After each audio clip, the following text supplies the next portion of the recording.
Sometimes a wild god comes to the table. He is awkward and does not know the ways of porcelain, of fork, and mustard and silver. His voice makes vinegar from wine. When the wild god arrives at the door, you will probably fear him. He reminds you of something dark that you might have dreamt, or the secret you do not wish to be shared. He will not ring the doorbell. Instead, he scrapes with his fingers, leaving blood on the paintwork, though primroses grow in circles round his feet.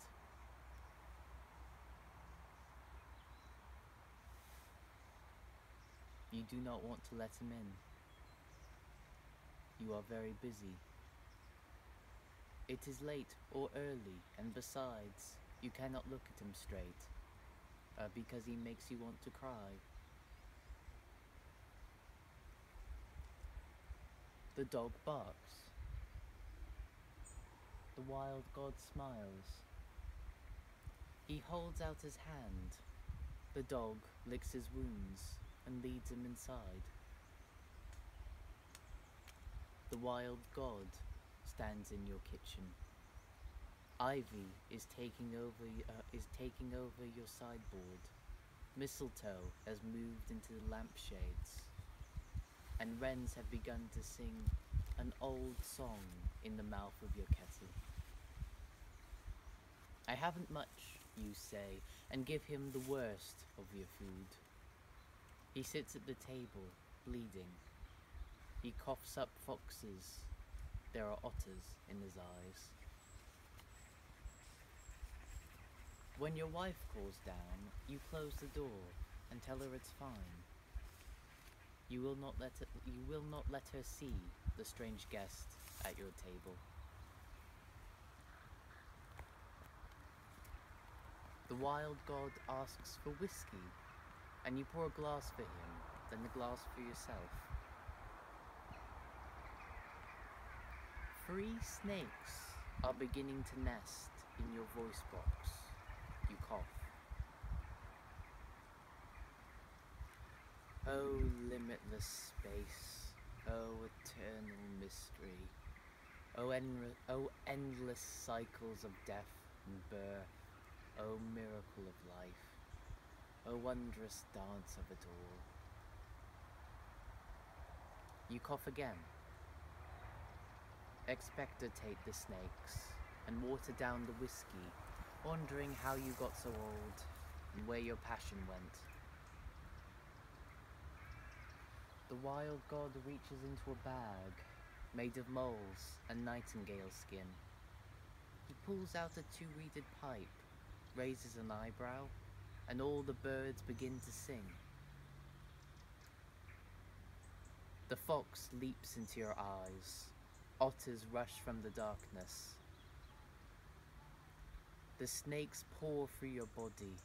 Your dog howls, and upstairs your wife both exults and weeps at once.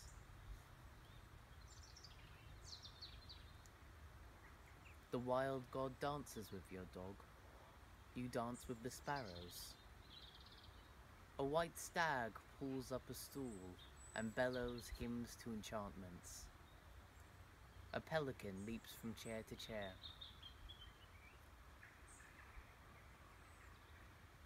In the distance, warriors pour from their tombs. Ancient gold grows like grass in the fields.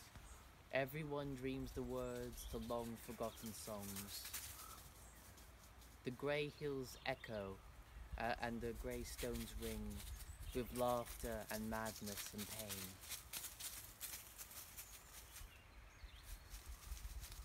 In the middle of the dance, the house takes off from the ground. Clouds climb through the windows.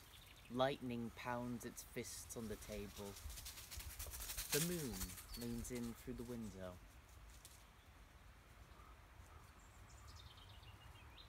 The wild god points to your side. You are bleeding heavily.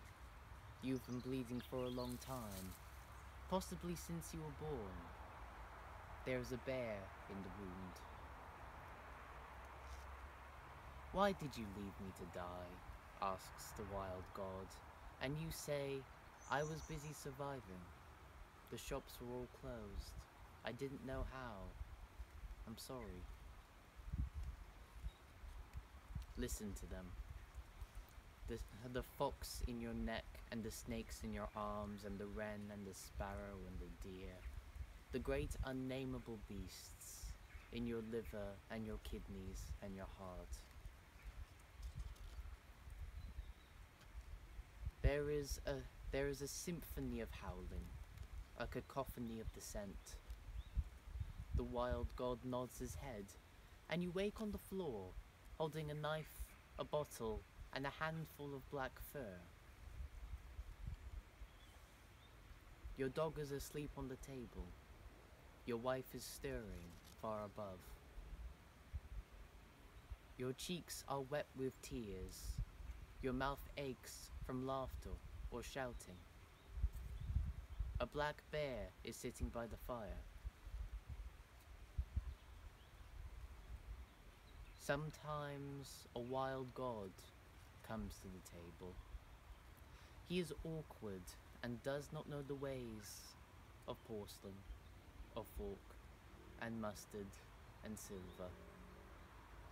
His voice makes vinegar from wine and brings the dead to life.